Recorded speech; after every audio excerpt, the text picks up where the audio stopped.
Confession റൂമിൽ നടന്നത് ദേ വീണ്ടും കാണിച്ചിട്ടില്ല. പൂജയെ ഡോക്ടേഴ്സ് കൊണ്ടുപോയതും കാണിച്ചിട്ടില്ല. എന്തൊക്കെയാണ് ഇതിൻ്റെ ഇടയ്ക്ക് നടക്കുന്നത്? ബിഗ് ബോസ് കള്ളക്കളി കാണിക്കുന്നുണ്ടോ? ഇന്നാളെ ജാസ്മിൻ്റെ വിഷയത്തിൽ സെയിം ഇതുപോലെ നടന്നപ്പോൾ ബിഗ് ബോസ് കള്ളത്തരം കാണിക്കുന്നു. ടാസ്ക് ലെറ്റർ അല്ലെങ്കിൽ വേറെ എന്തൊക്കെയോ ലെറ്റർ ജാസ്മിന് കൊടുത്തു വിടുന്നു. അതൊന്നും ടെലികാസ്റ്റ് ചെയ്യുന്നില്ല, ലൈവിലും ഇല്ല, എപ്പിസോഡിലും ഇല്ല. പക്ഷേ ഇതെല്ലാം പ്രൊമോ അടിച്ചിറക്കി വിടുന്നുമുണ്ട്. എന്താണ് സത്യാവസ്ഥ? ലൈവിൽ എന്തോന്നാണ് നടന്നുകൊണ്ടിരിക്കുന്നത്? പറയാം. ലൈവ് അപ്ഡേറ്റുമായിട്ടാണ് വന്നിരിക്കുന്നത്. Welcome back to Ansif moonlight media. I'm Ansif.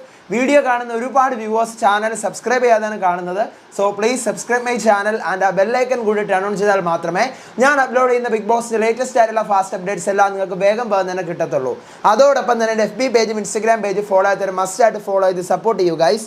അപ്പോൾ ലൈവിൽ സിബിൻ നമ്മുടെ ഇന്നലെ പ്രൊമോയിൽ കണ്ടതുപോലെ മെയിൻ എൻട്രൻസിൻ്റെ അവിടെ വന്നിട്ട് എനിക്ക് വീട്ടിൽ പോകണം എന്ന് പറഞ്ഞ് മെയിൻ എൻട്രൻസ് ഇങ്ങനെ തട്ടുന്നു. Main entrance കുലുങ്ങുവാണ്. എനിക്ക് ഇവിടെ നിന്ന് പോകണം എന്നെല്ലാം പറയുമ്പോൾ സിബിനെ ബിഗ് ബോസ് കൺഫഷൻ റൂമിലേക്ക് വരാൻ പറയുന്നു. സിബിന് ഓടുന്നു. ഒരൊറ്റ ഓട്ടത്തിന് നേരെ കൺഫഷൻ റൂമിൽ പോകുന്നു. മൈക്കൊക്കെ ഉരിയോടെ വയ്ക്കുന്നു. ബിഗ് ബോസ് എനിക്ക് പോകണം എന്നിങ്ങനെ പറയുവാണ്. അപ്പോൾ ബിഗ് ബോസ് പറയാണ് ശാന്തമായിട്ടിരിക്കാൻ പറയുന്നു.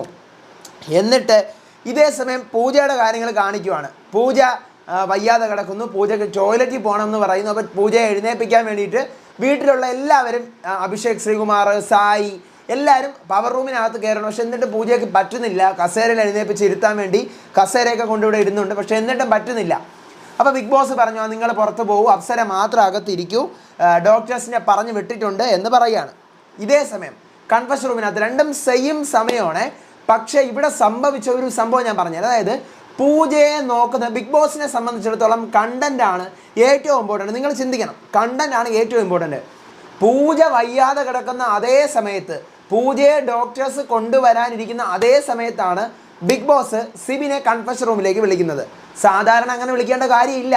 കാരണം പൂജയുടെ കേസ് പൂർണ്ണമായിട്ടും സോൾവ് ചെയ്തതിന് ശേഷം സിബിനെ വിളിച്ച് കൺഫഷൻ റൂമിൽ കൊണ്ടുപോയി സിബിൻ്റെ കേസ് സോൾവ് ചെയ്ത് കഴിഞ്ഞാൽ അവിടെ എത്ര കണ്ടൻ്റായി? 2 കണ്ടൻ്റായി. ഞാൻ പറയുന്നത് നിങ്ങൾക്ക് മനസ്സിലാവുന്നുണ്ടോ? 2 കണ്ടൻ്റായി. അപ്പോൾ നമുക്ക് പൂർണ്ണമായിട്ടും പൂജയുടെ അവിടെ എന്താണ് നടക്കുന്നതെന്ന് നമുക്ക് മനസ്സിലാക്കാൻ പറ്റും. സിബിൻ്റെ കൺഫഷൻ റൂമിൽ എന്താണ് നടക്കുന്നതെന്ന് നമുക്ക് മനസ്സിലാക്കാൻ പറ്റും. പക്ഷേ ഇതിനകത്ത് നിന്നും കുറേയൊക്കെ മനഃപൂർവ്വം കട്ട് ചെയ്യാൻ വേണ്ടി കുറേ കാര്യങ്ങൾ പുറത്തു വരാൻ പാടില്ല, അല്ലെങ്കിൽ കുറേ കാര്യങ്ങൾ കട്ട് ചെയ്യേണ്ട ആവശ്യമുണ്ട് എന്നത് കരുതിക്കൊണ്ടാണ് പൂജയെ ഡോക്ടേഴ്സ് പൊക്കാൻ വന്ന അതേ സമയം തന്നെ സിബിനെയും കൺഫഷൻ റൂമിലേക്ക് വിളിക്കുന്നത്. അതായത് ഒരു സീൻ അത്, ഒരു സീൻ ഇത്, ഒരു സീൻ കൺഫഷൻ റൂം, ഒരു scene power room. Power room കാണിക്കുന്ന സമയത്ത് കൺഫഷൻ റൂമിൽ എന്താണെന്ന് നമുക്ക് അറിഞ്ഞുകൂടാ.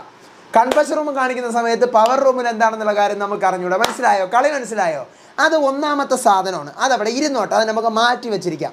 അങ്ങനെ സെയിം സമയമാണ് നടക്കുന്നത്. അല്ലെങ്കിൽ ബിഗ് ബോസിന് ഇത് 2ആയിട്ട് കാണിച്ചു കഴിഞ്ഞാൽ അവരുടെ എപ്പിസോഡിൻ്റെ ലെങ്ത് തന്നെ കൂട്ടാം. നമുക്ക് ലൈവ് കണ്ടുകൊണ്ടിരിക്കുമ്പോൾ നമുക്ക് കൂടുതൽ കാര്യം മനസ്സിലാവുകയും ചെയ്യും. പക്ഷേ നമുക്ക് മനസ്സിലാവാൻ പാടില്ല. ആ ലെവലിലാണ് ഇന്നത്തെ എപ്പിസോഡിൻ്റെ എഡിറ്റിംഗ് വന്നിരിക്കുന്നത്. ഡിഫേർഡ് ലൈവ് ആണെങ്കിലും സൂപ്പറായിട്ട് മാനിപ്പുലേറ്റ് ചെയ്യാൻ മേക്കേഴ്സിനും എഡിറ്റേഴ്സിനും അറിയാം. അതെന്തായാലും ഞാൻ ഇന്നുവരെ ബിഗ് ബോസിനെതിരായിട്ട് പറഞ്ഞില്ല. പക്ഷേ സംഭവം കണ്ടു കഴിഞ്ഞാൽ ഞാൻ ഉള്ളതുപോലെ പറയും. എനിക്ക് തോന്നിയ ഒരു സാധനമാണ് ഞാൻ പറഞ്ഞത്. നിങ്ങൾക്ക് അങ്ങനെ തോന്നിയോ? 2ആയിട്ട് പിരിച്ചിരുന്നെങ്കിൽ നമുക്ക് 2ഉം കാണാമായിരുന്നു. ഒരേ സമയം തന്നെ ഇവരെ 2 പേരെ ഭാഗത്തേക്ക് കൊണ്ടുപോയത് കുറേയൊക്കെ കട്ട് ചെയ്ത് വിഴുങ്ങാൻ വേണ്ടിയിട്ടാണ്, നമ്മൾ കാണാതിരിക്കാൻ വേണ്ടി. ഇനി ബിഗ് ബോസ് സിബിനോട് ചോദിക്കുകയാണ്, ഇന്നലെ എല്ലാം സംസാരിച്ചതല്ലേ, വീണ്ടും എന്ത് പറ്റി സിബിൻ? അപ്പോൾ സിബിൻ പറയാണ്, ഞാനെല്ലാം ഉറങ്ങിക്കഴിയുമ്പോൾ ശരിയാവുമെന്ന് കരുതിയിട്ടായിരുന്നു വരുന്നത്, പക്ഷേ ശരിയായില്ല. എനിക്ക് പേടിയാണ്. ലിവിങ് റൂമിലേക്ക് പോകാനേ എനിക്ക് പേടിയാണ്. എൻ്റെ ഹൃദയം എനിക്കിതാ ബടബട വേദനിക്കുകയാണ്. വലിയൊരു ഓപ്പർച്യൂണിറ്റിയാണ്, എനിക്കറിയാം. പക്ഷേ അതിനൊക്കെക്കാൾ വലുതാണ് എനിക്കെൻ്റെ മെൻ്റൽ ഹെൽത്ത്.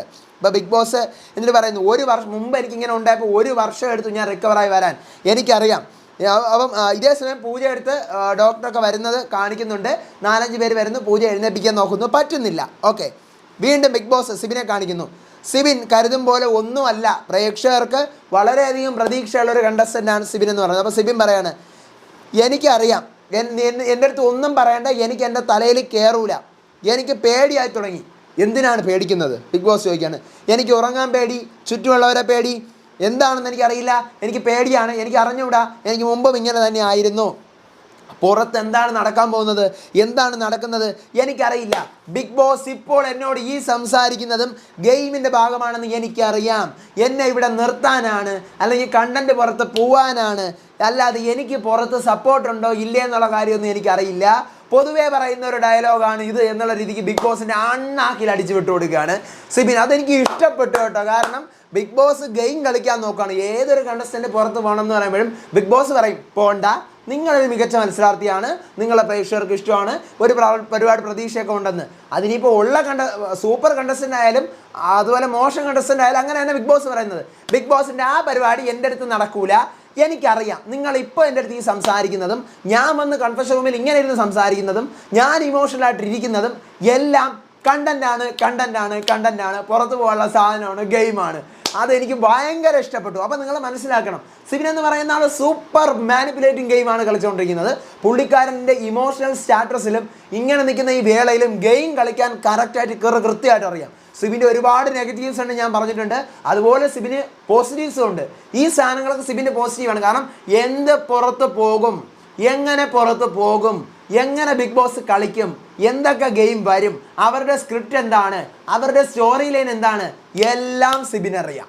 അതെനിക്ക് ഇഷ്ടപ്പെട്ട ഒരു സാധനമാണ്. സിബിൻ അത് കണ്ടുപിടിച്ച് അണ്ണാക്കി തിരിച്ചു വിട്ട് കൊടുത്തു. ഇതേ സമയം പൂജയുടെ അടുത്ത് ഡോക്ടേഴ്സ് വരുന്നത് കാണിക്കുന്നുണ്ട്. പിന്നെ ആ സീനില്ല, പൂജയുടെ അടുത്ത് പറയുന്ന സീനുകളില്ല. ബിഗ് ബോസ് സൈക്കോളജിസ്റ്റിനോട് കാണണമെന്ന് സിബിനെ ചോദിക്കുന്നു. എനിക്ക് ആരെയും കാണണ്ട, എനിക്ക് ആരോടൊന്നും സംസാരിക്കാൻ വേണ്ടെന്ന് പറയുന്നു. പിന്നെ സിബിൻ്റെ സീനും ഇല്ല, പൂജയുടെ സീനും ഇല്ല. ഇതിന് ശേഷം പിന്നീട് 15-16 മിനിറ്റ് കഴിഞ്ഞിട്ടാണ് സിബിൻ കൺഫഷൻ റൂമിൽ നിന്ന് വരുന്നത്. ഈ സാധനങ്ങളൊന്നും ലൈവിലില്ല. എപ്പിസോഡിൽ വരുമോ നമുക്ക് നോക്കാം. പൂജയെ സ്ട്രക്ചറിലൊക്കെ എടുത്തുകൊണ്ട് പോകുന്നതും ഇന്നലെ പ്രൊമോയിലൊക്കെ വന്നിരുന്നു, അതും ലൈവിലില്ല. എപ്പിസോഡിലുണ്ടോ എന്ന് അറിയില്ല, നമുക്കിന്ന് രാത്രി വരുമ്പോൾ നോക്കാം. അടുത്ത് ഇതേ സമയം പുറത്ത് ശ്രീരേഖ പുറത്തിരിക്കുകയാണ്. നമ്മുടെ മെയിൻ എൻട്രൻസിൽ അവിടെ നന്ദനയുണ്ട്, ജിൻഡോ ഉണ്ട്, സായി ഉണ്ട്. അപ്പോൾ ശ്രീരേഖ പറയാണ് 2 വോട്ട് ഒരാൾക്ക് കിട്ടിക്കഴിഞ്ഞാൽ പിന്നെ നമ്മൾ വോട്ട് ചെയ്യേണ്ട കാര്യമല്ല, അതായത് എല്ലാവരും നോമിനേഷനിൽ പെടുത്തിക്കോണം എന്നുള്ള അർത്ഥം ശ്രീരേഖ കൊടുക്കുകയാണ്. പക്ഷേ അവിടെ ശ്രീരേഖ ചെയ്തിരിക്കുന്ന തെറ്റാണ്. കാരണം നീ അഭിയെ നോമിനേറ്റ് ചെയ്തു, മറ്റേ അഭിയെ നോമിനേറ്റ് ചെയ്തു, അവൻ ഇവനെ നോമിനേറ്റ് ചെയ്തു, ഞാൻ പറയുന്നത് പോലെയാണ് ഗെയിം കളിക്കാൻ, അല്ലെങ്കിൽ സായി വരട്ടെ എന്ന് പറഞ്ഞുകൊണ്ട് നന്ദനെ മാനിപ്പുലേറ്റ് ചെയ്യാൻ നോക്കിയിട്ടാണ്. മാനിപ്പുലേഷൻ അല്ല, നോമിനേഷൻ ഡിസ്കസ് ചെയ്യാൻ ശ്രീരേഖ നോക്കിയിട്ടുണ്ട്. അപ്പം നോമിനേഷൻ ഡിസ്കഷൻ തെറ്റാണ് ശ്രീരേഖയെ. അത് ബിഗ് ബോസ് വിളിച്ചൊന്ന് വാൺ ചെയ്യേണ്ട സാധനമാണ്. കാരണം അത് ഡിസ്കസ് ചെയ്തു. ഇന്ന ആളെ നീ ഇപ്പോൾ ജാസ്മിന് 2 വോട്ട് കിട്ടും, ശ്രീരേഖ കറക്റ്റാണ് പറയുന്നുണ്ട്. ജാസ്മിന് 2 വോട്ട് ഉറപ്പായിട്ട് ഇവിടെ നിന്ന് കിട്ടും, ഞാൻ പറയേണ്ട കാര്യമില്ല. പക്ഷേ ജാസ്മിൻ ഓൾറെഡി നോമിനേറ്റഡ് ആണ്. അത് ആ ഒരു എക്സാമ്പിൾ പറഞ്ഞതാണ്. അപ്പോൾ ഇതുപോലെ ശ്രീരേഖ ഇളക്കി വിടുന്നുണ്ട്. അത് ശ്രീരേഖയുടെ ഗെയിമാണ്, കൊള്ളാം.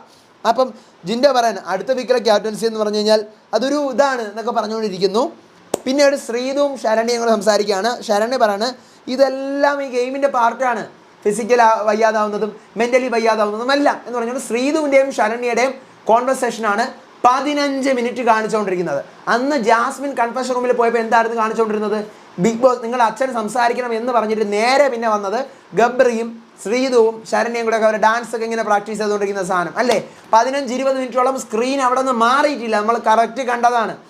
അതുപോലെ തന്നെ ശരണ്യയും ശ്രീതുവും സംസാരിച്ചുകൊണ്ടിരിക്കുന്നതാണ് കൃത്യം 15-20 മിനിറ്റ് കാണിച്ചുകൊണ്ടിരിക്കുന്നത്. പിന്നെ നേരിട്ട് കാണിക്കുന്നത് ശാന്തമായിട്ട് നിങ്ങൾ ബിഗ് ബോസ് വീട്ടിലേക്ക് തിരിച്ചു പോകും എന്ന് പറഞ്ഞുകൊണ്ട് ബിഗ് ബോസ് എന്ത് ചെയ്യുന്നു, നേരെ സിബിനെ ഇറക്കി വിടുന്നു. അപ്പോൾ അത്രയും നേരം ചുമ്മാ ഇരിക്കുകയൊന്നുമല്ല, ബിഗ് ബോസ് സംസാരിച്ചുകൊണ്ടിരിക്കുക. എന്തൊക്കെ കാര്യം ബിഗ് ബോസ് പറഞ്ഞോ നമുക്ക് അറിഞ്ഞുകൂടാ, പുറത്തെ കാര്യം പറഞ്ഞു കൊടുത്തോ നമുക്ക് അറിഞ്ഞുകൂടാ. കാരണം ജാസ്മിൻ്റെ കേസിൽ പറഞ്ഞു കൊടുത്തത് കൊണ്ട് ബാക്കിയുള്ളവരുടെ കേസിലും പറഞ്ഞു കൊടുക്കാൻ സാധ്യത ഉണ്ട്. അതാണ് ഞാൻ പറയുന്നത്. ഈ പറയുന്ന നമ്മുടെ പൂജയുടെ കാര്യം കാണിച്ചിട്ടില്ല. ഇതാണ് ഇപ്പോൾ ലൈവിൽ നടന്നത്. പക്ഷേ ഇത് കുറേയൊക്കെ കള്ളത്തരങ്ങൾ ഉണ്ട് ഇതിൻ്റെ ഇടയിൽ കൂടി. നമ്മളിതിൽ നിന്ന് കുറേ നമ്മൾ കാണുമ്പോൾ നമ്മൾ അറിയാൻ പാടില്ല ഈ സീനിൽ നിന്ന് കട്ട് ചെയ്തതാണ്, അല്ലെങ്കിൽ ഈ 2 സീനും കൂടെ ഒത്തു വരുമ്പോഴത്തേക്ക് ഇതിന് ഒരു പാർട്ടേ നമുക്ക് കാണാൻ പറ്റുള്ളൂ എന്നൊക്കെ പറയുന്ന ഒരു സംഭവം ഇതാണ്. അതാണ് ഡിഫേർഡ് ലൈവിൻ്റെ പ്രത്യേകത. ഹിന്ദിയിൽ ഇങ്ങനെ അല്ലെന്നാണ് എൻ്റെ ഒരു അറിവിൽ. 20 മിനിറ്റ് പിറകിലാണ് ലൈവ് വരുന്നത്. ഇപ്പോൾ 10 മണിയായെങ്കിൽ 9:40 നമ്മളിപ്പോൾ ലൈവിൽ കണ്ടുകൊണ്ടിരിക്കുന്നത്. അതും ഇന്നലത്തതല്ല, ഇന്നത്തെ സീസൺ 15 അങ്ങനെ ആയിരുന്നു എന്നാണ് എൻ്റെ ഓർമ്മയിൽ. അല്ലാതെ ഡിഫേർഡ് ലൈവ് അല്ല, തത്സമയം അല്ലാത്ത ലൈവ് അല്ല, തത്സമയമാണ്.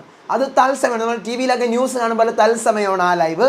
പക്ഷേ അതിനകത്ത് അത് സ്ക്രിപ്റ്റാണ്, സാധന സ്ക്രിപ്റ്റാണ്. പക്ഷേ ലൈവൊക്കെ പക്കയാണ്.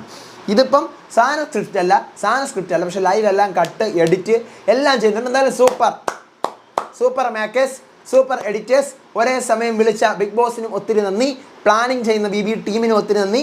സൂപ്പറായിട്ട് നിങ്ങൾ പൊളിക്കൂ. നിങ്ങളുടെ സ്ക്രിപ്റ്റ് അനുസരിച്ച്, ഔട്ട്ലൈൻ അനുസരിച്ച് നടക്കട്ടെ. ലൈവ് കണ്ടിട്ട് ഞാൻ അടുത്ത കാര്യങ്ങളൊക്കെ ആയിട്ട് അപ്ഡേറ്റ് ചെയ്യാം. അപ്പം സിബിൻ പക്ഷേ തിരിച്ച് വന്നിട്ട് എനിക്ക് പോകണം, എൻ്റെ തീരുമാനത്തിലൊരു മാറ്റമല്ല, എനിക്കിവിടെ നിന്ന് പോകണം, എനിക്കിവിടെ നിൽക്കേണ്ട, ഞാൻ എൻ്റെ തീരുമാനം പറഞ്ഞു കഴിഞ്ഞു എന്ന് തന്നെയാണ് പറഞ്ഞുകൊണ്ടിരിക്കുന്നത്. എന്താണെന്ന് അറിഞ്ഞുകൂടെ സിബിൻ ഗെയിം മാറ്റി പിടിക്കുമോ, മെൻ്റൽ ഹെൽത്താണ് ഏറ്റവും വലുത്, ഫിസിക്കലിനെക്കാളും മെൻ്റൽ ഹെൽത്താണ് ഏറ്റവും വലുതെന്നൊക്കെ പറയുന്നുണ്ട്. Let's wait and see. അടുത്ത അപ്ഡേറ്റ് ആയിട്ട് വരുമ്പോൾ ചാനൽ തീർച്ചയായിട്ടും സബ്സ്ക്രൈബ് ചെയ്യണം, വീഡിയോ ലൈക്ക് ചെയ്യണം, മസ്റ്റായിട്ട് നിങ്ങളുടെ അഭിപ്രായങ്ങൾ ഇതിൻ്റെ താഴെ എനിക്ക് തോന്നിയ പോലെ നിങ്ങൾക്ക് ആർക്കെങ്കിലും തോന്നിയാൽ അത് മസ്റ്റായിട്ട് കമൻറ്റ് ചെയ്യണം. ബിഗ് ബോസ് ആണെന്ന ഫ്രണ്ട്സിന് ഷെയർ ചെയ്ത് കൊടുത്ത് നമ്മുടെ ചാനൽ ഇൻട്രൊഡ്യൂസ് ചെയ്യണം. അടുത്ത വീഡിയോ ആയിട്ട് ഞാൻ വരാം, വിശേഷമായിട്ട് വരാം. എൻ്റെ FB പേജും ഇൻസ്റ്റാഗ്രാം പേജ് ഫോളോ ചെയ്യാൻ മറക്കരുത്. അടുത്ത വീഡിയോ ആയിട്ട് വരുന്നവരെ ഏവർക്കും bye bye and take care.